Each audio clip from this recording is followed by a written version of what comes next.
আজকে আলামেন্ডা টেরোইস থেকে আমাদের অফিস উদ্বোধন হচ্ছে। Hatishala 6 line K1 bus stand থেকে 5 মিনিট হেঁটে আসলে আমাদের অফিসটা পেয়ে পাবেন আপনারা সবাই। আমাদের এই অফিসের উদ্বোধন হতে চলেছে এবং আমাদের অফিসের পরে আমাদের অডিশন গুলো শুরু হবে। আমি আলামদাকে উদ্বোধন করার জন্য আমি ডেকে নেব। ঠিক আছে, চলো চলো।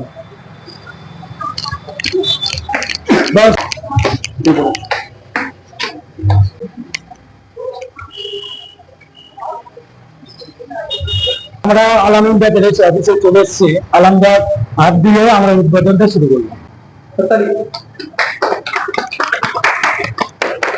আলাম এন্টারপ্রাইজের নতুন অফিস খুলে গেল নিউ টাউন সংলগ্ন হাতিশালা এলাকায়। গত 20 জুলাই আনুষ্ঠানিকভাবে উদ্বোধন করা হলো এই নতুন অফিসটির। উদ্বোধন হলো এই সংস্থার কর্ণধার খুরশিদ আলমের হাত ধরে। আগামী 25শে জুলাই থেকে শুরু হতে চলেছে আলাম এন্টারপ্রাইজের নতুন একটি প্রজেক্ট, নাম হলো গরিবের রাজা। এটি একটি বাংলা ওয়েব সিরিজ। এদিন হাতিশালার নতুন অফিসে উপস্থিত ছিল গরিবের রাজার সমস্ত টিম মেম্বাররা, ছিলেন গল্পের নায়ক নায়িকা, লেখিকা থেকে শুরু করে আরও সদস্যরা। আসুন দেখে নিই এই গরিবের রাজা প্রজেক্টটিতে থাকা প্রত্যেক কাস্টরা কি জানাচ্ছেন আমাদেরকে। এক নজরে দেখে নেওয়া যাক। আমি বলতে চাই, আমার দোকানে অফিস তিনখানে অফিস হচ্ছে। একটা ছিল আমার রানীপুরে তালিগঞ্জে ছিল, সেখানে বন্ধ করে পার্টনার ছিল, সেটা বন্ধ করে দিয়েছি। সেখানে পার্টনার থেকে ঝামেলা হয়, তার জন্য বন্ধ করে দিয়েছি। ওনার নাম আরাম ছিল, খুশি আরাম ছিল না। রানীপুরে যে অফিস ছিল না, আমি একটা কাজ করতাম, সেটা নিয়ে অফিস করতাম আমি, এই নিয়ে ঝামেলা। তারপরে আমি আমার হচ্ছে বাড়ি হচ্ছে রাজারহাট মোটামুটি। রাজারহাটে আমার রানীপুরে একটা অফিস আছে, ওখানে ছোটো বড় অফিস করেছি বাড়িতে। আর এটা আমি আজকে অফিসটা উদ্বোধন করলাম।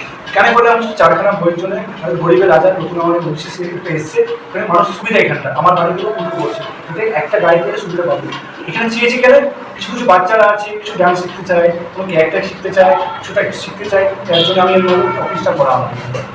আমি আলাম এন্টারপ্রাইজ আজকে আমার 7-8 বছর বেশি হয়ে যাবে। আমার তো আমি বম্বে কাজ করতে হবে, বম্বে কাজ করতে ব্যাঙ্গুলো করেছি। এটা হচ্ছে আপনার রামজি ক্রিয়েশনের কাজ করেছি। সামনের দিনে তোমার কি প্রজেক্ট আসতে চলেছে গরিবের রাজা নিয়ে একটু বলো। এটা গরিবের রাজা প্রজেক্ট, এবার গরিবের দু আছে। এটা নিয়ে বলো, গরিবের রাজাতে কজন ক্যারেক্টার প্লে করছে? ওটা টোটাল করছে আমার 15 জন। এটা গরিবের রাজা আছে 15 জন আছে টোটাল। এটা কটা পার্টের ওয়েব সিরিজ হতে চলেছে? এটা টোটাল পার্ট আছে। এখন অবধি চিন্তা ভাবনা 3টে বা 4টে? এটা 4টা হচ্ছে। 4টে। মূলত স্টোরিটা যদি একটু সংক্ষেপে বলো। এটা সংক্ষেপ হচ্ছে খুবই সংক্ষেপ। রাজা গরিব মানে সাধারণ মানুষ থেকে কি করছে, বড় যে জমিদার আছে, যে মেন ভিলেন, সে কি করছে সাধারণ মানুষ গরিব মানুষকে উনি জমি দিচ্ছে, টাকাও দিচ্ছে, শুধু টাকা দিচ্ছে। যে জমিতে ফসল হয় না, একটা জমিতে ফসল না হয়, তা মানুষ সাধারণ মানুষ টাকাটা ফুটিয়ে দিবে। এই নিয়ে গল্প। আর এর শুটিংটা কবে থেকে স্টার্ট হচ্ছে? 25 তারিখে শুটিং চালু করবো আমরা। আমরা বিশ্ববাংলা লোকেশনটা আছে, একটা লোকেশন আছে রামজি রাম মন্দির, এই দুটো করবো। আশেপাশে গ্রামবাসী সাইডে আমরা এগুলো পাঠ করে যাই। আমার নাম রাজা বাবু। তো রাজাবাবু, তো এই যে চরিত্র গরিবের রাজা, তোমার কি চরিত্র আছে? আমার নায়কের পাঠ। তো এই যে আলমদার নতুন অফিস হলো, এখানে তোমার এসে কেমন লাগছে এবং কি কতদিন ধরে আলমদার সাথে কাজ করছো?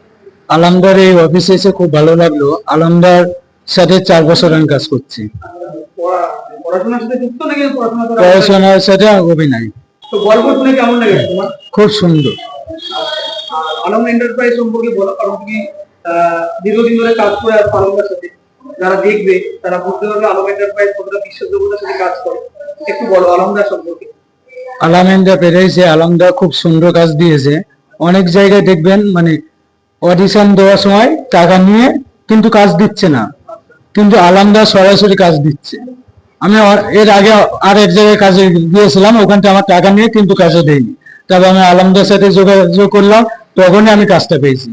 আমার নাম সোমা পাচা, আমার বাড়ি আমতলী।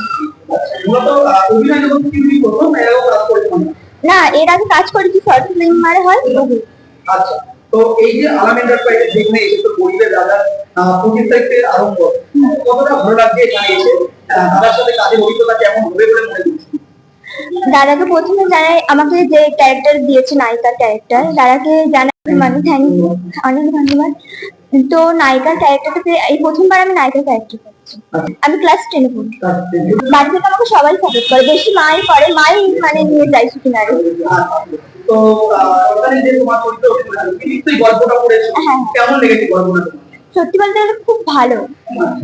অনুভা খাতুন। আবার বলুন। অনুভা খাতুন। আপনি কোথা থেকে আসছেন? আমি নিউ টাউন থেকে আসছি। আজকে আপনি এখানে কোথায় এসেছেন জানাবেন? আমি এসছি হাতিশালা। এখানে কোন অফিসে আপনি এসেছেন? আমি এসছি আলম এন্টারপ্রাইজের অফিসে। আচ্ছা, এই আলাম এন্টারপ্রাইজের যে নতুন ওয়েবসাইট তার নামটা কি? গরিবের রাজা। এখানে আপনি কি করেছেন? এখানে আমি পুরো বইটা লিখেছি। যে আপনার অভিজ্ঞতা কেমন, এই আলামদার সাথে কাজ করে কেমন লেগেছে? আলম এন্টারপ্রাইজে কাজ করে আমার খুব ভালো লেগেছে। সাথে আপনার পাশে হাতে আপনার মেরে যাচ্ছে, সেটা কারা দিচ্ছেন? আলম এন্টারপ্রাইজ থেকে আমি এটা সমাধানে পেয়েছি। আমার নাম শিবলীলের। তুমি কোথা থেকে আসছো? আমি মুর্শিদাবাদ থেকে তুমি কি অভিনয় করো? আমি মাঝে মাঝে করো। অভিনয় করি। আচ্ছা, আজকে এখানে কোথায় এসেছো দাদা? আচ্ছা, এখানে কোন ওয়েব সিরিজে আছে? গরিবের রাজা। আচ্ছা, এর আগে কি এই আলামদার সাথে কাজ করা হয়েছিল প্রথমবার? হ্যাঁ, এটা প্রথমবার, কিন্তু মানে ওর সঙ্গে আমার বন্ধুত্ব আছে অনেকদিন, 5 বছর থেকে ওর সঙ্গে আমার বন্ধুত্ব আছে। এছাড়া অভিনয় বিভিন্ন এর আগে করা হয়েছে, বিভিন্ন পড়াশোনা হয়েছে? হ্যাঁ, করা হয়েছে। অসাধারণ, খুব সুন্দর, খুব ভালো। আজ তো আমি একটা ওয়েব সিরিজ আসতে চলেছি গরিবের রাজা, আপনি সেটাতে রয়েছে, যে চরিত্রেই রয়েছেন না কেন আপনি পারছেন অবশ্যই। কি বলতে চান, কেমন হতে চলেছে? আপনার তো সেই গল্প পড়েছে, বুঝেছে, কেমন হতে পারে আশা করছি? এইটুকু বলবো, মানুষ যখন দেখবে প্রথমে জমিদারকে ভালো বলবে, আচ্ছা, কারণ জমিদার সবাইকে দান করছে। কি দান করছে ওটা সাসপেন্স থাক, এবং তারপরে কি জমিদারকে খিস্তি দেবে, গালি দেবে, এবং হয়তো জুতো ছুঁড়েও মারতে পারে। আমি আসছি উল্টোডাঙ্গা থেকে। আমার নাম হচ্ছে অশোক দাস। অভিনয় জগতে আপনি কতদিন ধরে আছেন? অভিনয় জগতে আমি